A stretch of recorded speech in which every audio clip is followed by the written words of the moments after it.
है। यादव है तो दिन दहाड़े गोली मार दी जाएगी। हाँ, मारी ही जा रही है, वो तो आपके सामने, आपके समक्ष एग्जाम्पल है। खास करके ये बुलडोजर उन लोगों के घर पे चलता है जो पिछड़े और दलित समाज से आते हैं। अगर यही रॉबिन सिंह की जगह पे कोई रॉबिन यादव होता, कोई रॉबिन राम होता, कोई रॉबिन कुशवाहा होता, कोई रॉबिन पटेल होता, जो आरोपी हैं जिनका नाम आयुष यादव ने मरते वक्त लिया, उन्हें आप सजा दिलवा पाएंगे? पूर्ण रूपेण दिला देंगे। क्या यूपी में यादव होना गुनाह हो गया है? एकदम पूर्ण रूपेण गुनाह है। घर के ठीक बाहर गोली मारी है, 3 गोलियां मारी गई है। उसको डर आप लोगों को भी सता रहा है? पत्रकार महोदय, सोचने की बात और कहने की, आपके पूछने की बात है। जब आज 9-10 दिन हो गया और मुख्य आरोपी जिनका बाबू मरने से पहले नाम लिया था, जिसकी वीडियो फुटेज भी है, HSO महोदय के पास है, हम लोगों के पास भी है, वो अब तक फरार हैं। वो कभी भी कोई दुर्घटना कर सकते हैं, मुझे ही मार सकते हैं। फिलहाल हम बलिया में हैं। बलिया इस समय सुर्खियों में बना हुआ है, खास करके इसलिए क्योंकि जो जिला एक तरीके से विकास के मामले में पिछड़ा माना जाता था, वो कई मामलों में आज के समय में अगड़ा माना जा रहा है। बलिया की बात की जाए, बलिया हत्या का गढ़ बन चुका है। यहां न पुलिस प्रशासन प्रभावी है, न सत्ता की कोई पहुंच है। हालिया मामला आपने देखा होगा, दिन दहाड़े आयुष यादव की 3 गोली मार करके हत्या कर दी जाती है।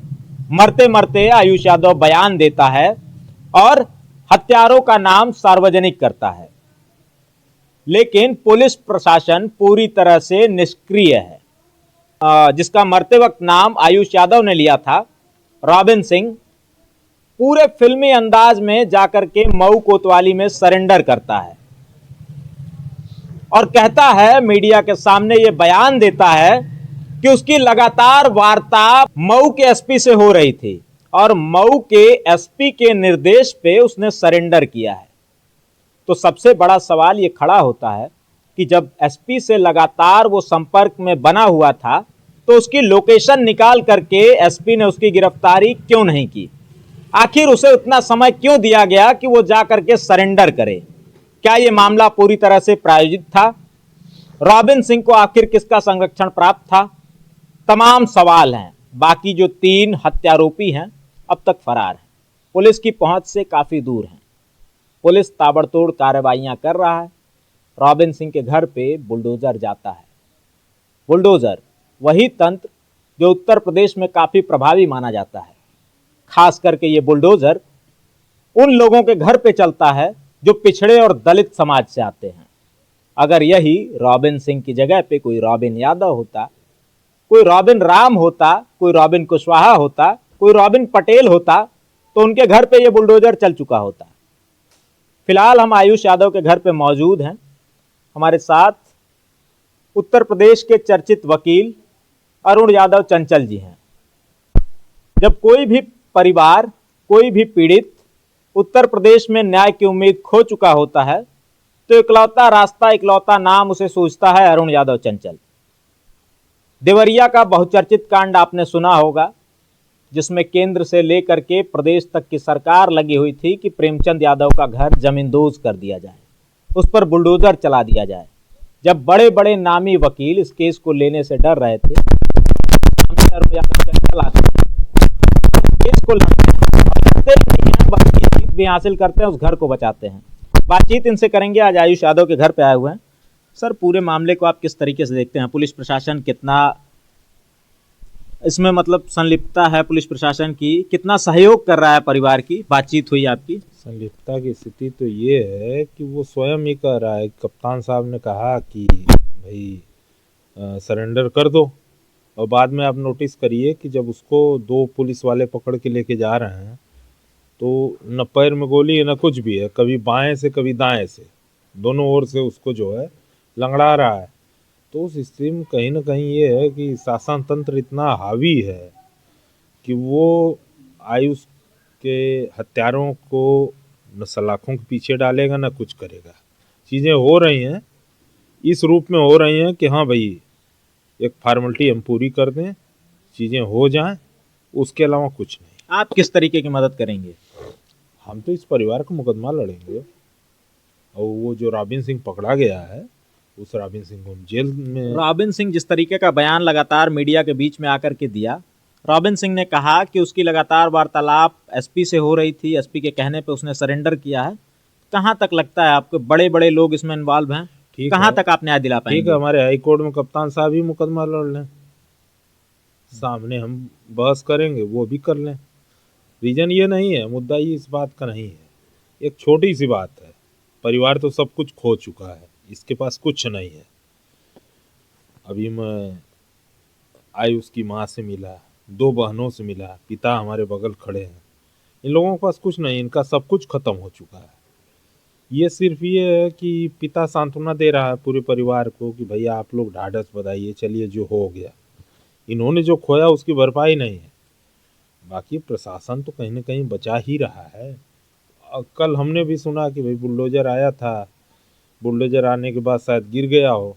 अब पता चला कि लेखपाल साहब बुलाए गए, लेखपाल साहब ने सब कुछ सही बता दिया, तो बुलडोजर नहीं चलेगा।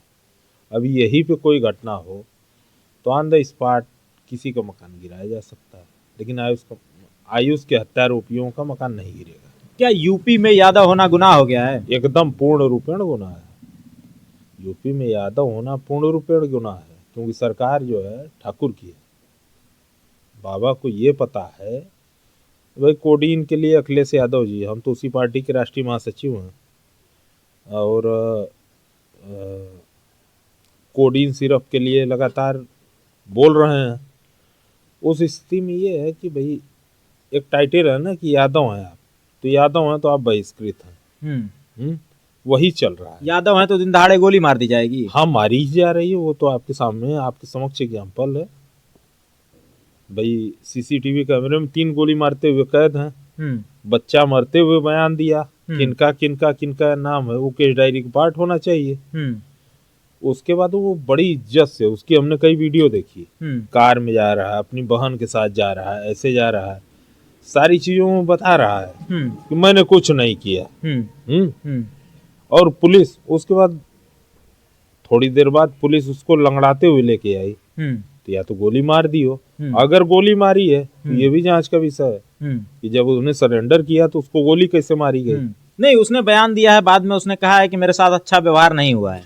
अच्छा व्यवहार नहीं हुआ तो ये तो जांच का विषय है ना, कि जब उसने सरेंडर कर दिया, सरेंडर करने के बाद फिर पुलिस ने कहां से लाठी चला दी। पुलिस लाठी चला के अन्य आरोपियों को पकड़ ली होती, तो लाठी चलाई तो इसका मतलब पुलिस गलत की। सीधी बात ये है कि भाई उसने ये कहा कि भाई हमें कप्तान साहब ने बताया, हम सरेंडर करने जा रहे हैं। फिर थोड़ी देर बाद वो लंगड़ाते निकला, तो वो सीधे सीधे कह रहा है कि भाई पुलिस ने हमारे साथ दुर्व्यवहार किया। तो दोनों स्थिति में पुलिस दिखाना चाहती है कि हमने जो है ये काम कर दिया। क्योंकि परिवार की मंशा ये थी कि भाई हाफ इनकाउंटर हम मानेंगे नहीं, फुल इनकाउंटर होना चाहिए। अब फुल इनकाउंटर जो है किसी भी ठाकुर व्यक्ति का नहीं होता है। ये टाइटल है कि ठाकुर के लिए फुल इनकाउंटर नहीं बने हैं। यादव हैं तो फुल इनकाउंटर। यूपी में खुल्लम खुल्ला जातिवाद चल रहा है, पूरी तरह से जातिवाद चल रहा है। सुन रहे होंगे तो योगी जी उस चीज को देखेंगे, खुलेआम जातिवाद चल रहा है। आप ठाकुर हैं तो आपको गोली नहीं मारी जाएगी। आपको क्या लग रहा है कि आप जो आरोपी हैं जिनका नाम आयुष यादव ने मरते वक्त लिया है, उन्हें आप सजा दिलवा पाएंगे? पूर्ण रूपेण दिला देंगे। वो बस एक ही बात में हम अपनी बात को खत्म करेंगे कि उनकी पुश्तें जानेंगी कि हम कहाँ सजा दिलाएंगे। वो इस बात को नहीं समझ पाए कि जो केस डायरी का पार्ट नहीं बना उसको हम केस डायरी का पार्ट बना देंगे। हमारे अच्छा, ये बताइए कि 3 आरोपी अब तक फरार हैं। पुलिस प्रशासन बिल्कुल मौन धारण किए हुए है, गिरफ्तारियां तमाम तरीके कर रहा है। जिनका नाम नहीं है, जिनका नाम नहीं लिया गया है, उनसे लिंक जोड़ करके हाफ एनकाउंटर करके ये दिखाने की कोशिश कर रहा है कि हम लगातार एक्टिव हैं, लगातार धरपकड़ जारी है हमारी, लगातार हम कोशिश कर रहे हैं कि उन हत्यारोपियों तक पहुंचा जाए। परिवार के ऊपर लगातार खतरा मंडरा रहा है, खतरा बना हुआ है, इस पर क्या कहेंगे? पत्रकार साहब एक बात बताइए कि वो जो बचे 3 आरोपी हैं कौन है? ठाकुर ही तो हैं। ठाकुर हैं, वर्मा हैं, सर्राफ हैं। वर्मा सर्राफ तो पकड़ लिए जाए, ठाकुर साहब नहीं पकड़े जाएंगे। ये टाइटिल का जो गेम चल रहा है, ये टाइटिल का गेम चलेगा। अभी एक आयुष सिंह की हत्या करने वाला आयुष यादव होता तो आयुष का घर ये गिर गया होता। लेकिन हत्यारे रॉबिन सिंह का घर नहीं गिरेगा। आप लिख के लीजिए। हमको भी पीड़ा होती है कि भाई अगर चीज़ें आपको करनी हैं, कोई भी चीज़ें, तो वो चीज़ें व्यवहारिक आधार पर करिए ना। किसी के बच्चे की हत्या हुई, अभी माँ से मैं मिला हूँ, वो खाना नहीं खा रही है, हम रिक्वेस्ट किए कि साहब आप खाना खा लो, माता जी आप खाना खा लो, वो नहीं खाएगी। जिसने 9 महीने अपनी कोख में पाला हो, 9 महीने के बाद उस बच्चे का चेहरा उसके दिमाग घूम रहा है, उसको खाना अच्छा नहीं लग रहा है, वो मरना स्वीकार है, लेकिन बच्चे के बगैर वो नहीं रहेगी। बताइए उसकी दुर्गत कौन देखेगा। ये टाइटल की लड़ाई है। यहाँ लड़ाई ये है कि वो आयुष यादव था, मारा गया, मारने वाले रॉबिन सिंह अन्य लोग हैं, तो ये परंपरा चलेगी। आयुष के पिताजी हैं, पिताजी से बात करेंगे। अब तक 3 आरोपी अब तक फरार हैं, लगता है गिरफ्तारी हो जाएगी उनकी? हम क्या बताऊं, गिरफ्तारी हो जाएगी कि नहीं हो पाएगी, कैसे बता सकूं। डर लग रहा है अभी, आप लोगों को डर लग रहा है? जिस तरीके से घर पे चढ़ के उन लोगों ने घर के ठीक बाहर गोली मारी है, 3 गोलियां मारी गई है उसको, डर आप लोगों को भी सता रहा है? पत्रकार महोदय, सोचने की बात और कहने की, आपके पूछने की बात है। जब आज 9-10 दिन हो गया और मुख्य आरोपी जिनका बाबू मरने से पहले नाम लिया था, जिसकी वीडियो फुटेज भी है, HSO महोदय के पास है, हम लोगों के पास भी है, वो अब तक फरार हैं। वो कभी भी कोई दुर्घटना कर सकते हैं, मुझे ही मार सकते हैं, फिर कल आप आकर पूछेंगे कि ये कैसे हो गया, तो ये तो वही चलेगा। तो इससे काम बनने होने वाला है नहीं। आपको करना है, आप शासन में है, प्रशासन में है, आप कीजिए, मैं कर क्या सकता हूँ। आपसे गुहार लगा रहा हूँ, मानना हो तो मान लीजिए, जीवन देना हो तो दे दीजिए, नहीं तो मुझे भी स्वयं मार दीजिए, काम खत्म हो जाए। मेरी 2 बेटियाँ हैं, एक पत्नी है, और मेरे पास बच्चा का है। बाबू एक आधार था कि हमको कोई आएगा मारने पीटने तो बाबू हमारा खड़ा होगा, वो तो है नहीं, तो मैं अब किसके सहारे जीऊँगा। या इस पे संज्ञान में अनुरोध करूँगा शासन प्रशासन से, इस पे संज्ञान लें, इस पे कार्रवाई करें, क्योंकि आप पहले इंसान हैं, उसके बाद कुछ है सर, मत करवाइए सब चीज़ें, बहुत अब कष्ट हो रहा है। बहुत शर्मनाक बात है ये, हमारे लिए भी है और शासन प्रशासन के लिए भी है। आयुष के पिता का कहना है कि कल के समय में अगर हमारे साथ कोई ऐसी घटना हो जाती है तो आप आएंगे और यही सवाल करेंगे। काफ़ी पीड़ा होती है, ये सुनना काफ़ी दुखद होता है हमारे लिए। हम भी नहीं चाहते कि ऐसी घटनाओं को कवर करें, ऐसी घटनाओं पे कुछ बोलें या ऐसी घटनाओं को दिखाएं।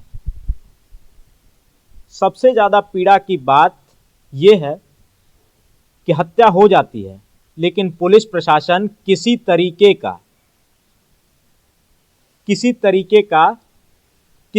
की कोई कार्रवाई नहीं करता है। लगातार देख रहे हैं जिस तरीके से आरोपी फरार हैं। रॉबिन सिंह के घर पे बुलडोजर तो जाता है, लेकिन क्या रॉबिन सिंह का घर गिराया जाता है? जी नहीं, क्योंकि नाम के पीछे सिंह लगा है। कल रॉबिन सिंह की तरह पवन सिंह का भी आत्मसमर्पण हो सकता है, इसकी भी आशंका है। जैसे रॉबिन सिंह ने आत्मसमर्पण किया, उसी प्रकार पवन सिंह भी कर सकते हैं, ये भी संभव है। देखिए आने वाला कल बताएगा। हमारे पास इस घटना को कवर करने के लिए शब्द नहीं है, क्या कहें हम इस घटना पे। सबसे बड़ी लाचारी है ये हमारी, क्या जा करके हमें इस घटना को कवर करना पड़ रहा है। पुलिस प्रशासन अगर सक्रिय होती तो ऐसी घटना होती ही नहीं। बताइए, उत्तर प्रदेश में, जिस प्रदेश के मुखिया ये दम भरते हैं कि उत्तर प्रदेश से अपराधी या तो भाग चुके हैं या मिट्टी में मिलाए जा चुके हैं, इसी उत्तर प्रदेश में ये बलिया जनपद भी आता है, जहां अपराधी इतने बेखौफ हैं कि घर पे चढ़कर दिन दहाड़े गोलियों से भून डालते हैं, हत्या कर देते हैं। वो लड़का आयुष जो मरते मरते ये बयान देता है कि ये लोग शामिल थे इसमें, उनकी गिरफ्तारी तक नहीं होती है। क्या कहें इस पे हम। और वो सब मुकदमे वाले लोग हैं, सबकी हिस्ट्री रही है, क्रिमिनल हिस्ट्री रही है, उसके बावजूद प्रशासन मौन है, प्रशासन शांत है। क्या इस पर सवाल नहीं होगा? सवाल प्रशासन से है, सवाल इस उत्तर प्रदेश की सत्ता से है, जिस पर लगातार ये आरोप लग रहे हैं कि स्वजातियों को ये सत्ता संरक्षण दे रही है, ये सत्ता बचा रही है। अब ये उत्तर प्रदेश के मुखिया की साख की बात है कि वो इस पे क्या कार्रवाई करते हैं, किस तरीके की कार्रवाई करते हैं, अपराधियों को कितने दिनों के अंदर पकड़ते हैं, कितनी जल्दी पकड़ते हैं। फिलहाल इस पर जो भी अपडेट होगी हम आपको देने की कोशिश करेंगे, बने रहिए हमारे साथ।